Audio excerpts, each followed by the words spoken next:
Sunderlight Productions.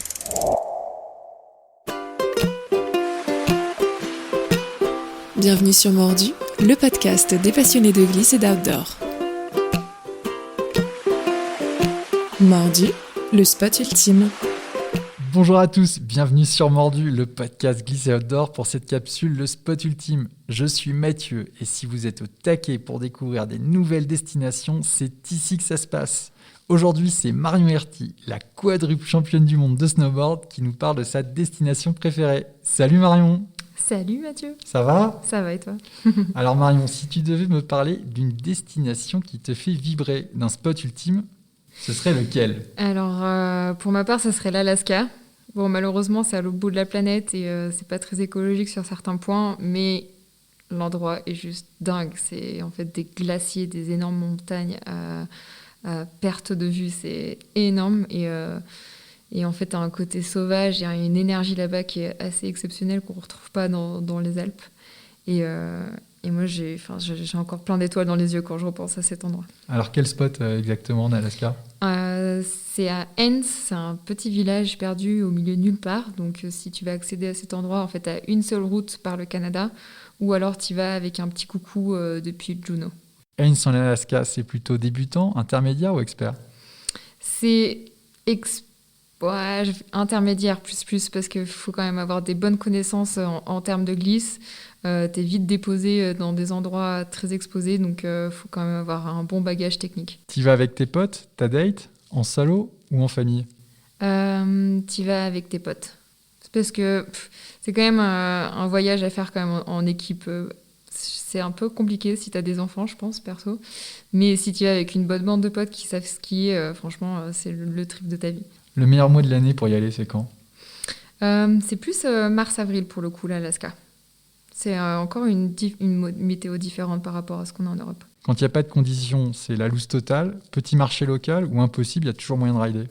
C'est un peu la loose totale parce qu'il n'y a vraiment rien en termes d'occupation une fois que tu es paumé dans ce village au milieu de nulle part. Mais tu peux toujours faire des balades incroyables, aller voir des glaciers de près. Tu as toujours au niveau nature des belles choses à voir. Le budget, c'est cheap, cher ou très cher ? Pour nous, les Européens, c'est super cher en termes de logistique. Une fois sur place, ça coûte pas plus cher que la Suisse, on va dire, parce que ça reste quand même des endroits un peu paumés, donc pour amener tout ça, il faut importer. Mais ouais, ça reste quand même un gros budget. L'ambiance avec les locaux, c'est ultra cool, indifférent ou hostile ? C'est ultra cool. Non, c'est cool. C'est juste vraiment une culture assez différente. T'as encore un peu un reste de culture indienne. Et ça, j'adore essayer d'un peu de gratter ce côté-là, parce que je trouve cette culture magnifique. Mais ça reste encore un peu... ça reste très américain sur certains points. Ouais. C'est qui le hôte local qui déchire tout ? Hôte local, je connais pas de hôte local sur Haines. C'est beaucoup de passages d'étrangers finalement. En fait, tu as des compagnies d'hélicoptères qui développent leur business là-bas et qui emmènent des gens sur les montagnes où tu as des rat tracks, ça s'appelle. C'est des espèces de bus qui t'emmènent en haut de la montagne. Mais t'as pas vraiment d'athlètes vraiment locaux, j'en connais pas en tout cas. Quand tu te fracasses un genou, c'est rapatriement direct ou il y a de bons hostos ? C'est très compliqué. Avant de pouvoir te faire rapatrier au premier hôpital, je crois que tu as un truc comme 4 heures. Donc c'est vraiment un endroit où c'est pour ça qu'il faut quand même être intermédiaire plus, parce qu'il faut quand même un peu avoir des connaissances si jamais tu as un problème rien que pour ton guide. En fait, si à un moment, je sais pas, tu as un problème de santé, il faut quand même savoir comment il faut réagir à ce moment-là. Le soir, c'est grosse fiesta ou un Netflix et au lit ? Ça peut être grosse fiesta. Si, t'as quand même le bar du coin très animé, hein, tu sais, t'as le karaoké. J'ai fait des bonnes soirées là-bas. Est-ce que t'as une bonne adresse à partager avec nous ? Alors en fait, ça fait quand même super longtemps que j'y suis pas allée, donc je suis désolée, j'aurais pas de nom de bar comme ça qui me vient tout de suite, mais il est assez évident à voir. Hein. Il est à côté du port, il y en a pas 10 000. Et enfin, est-ce que tu as une recommandation spéciale ?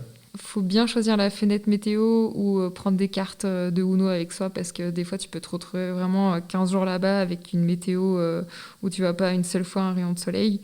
Mais ça vaut le coup d'y aller au moins une fois dans sa vie ou même pas spécialement pour faire du snowboard, hein, juste pour découvrir l'Alaska et la beauté de ses paysages parce que pour moi c'est un de mes plus beaux trips de ma vie. Ouais.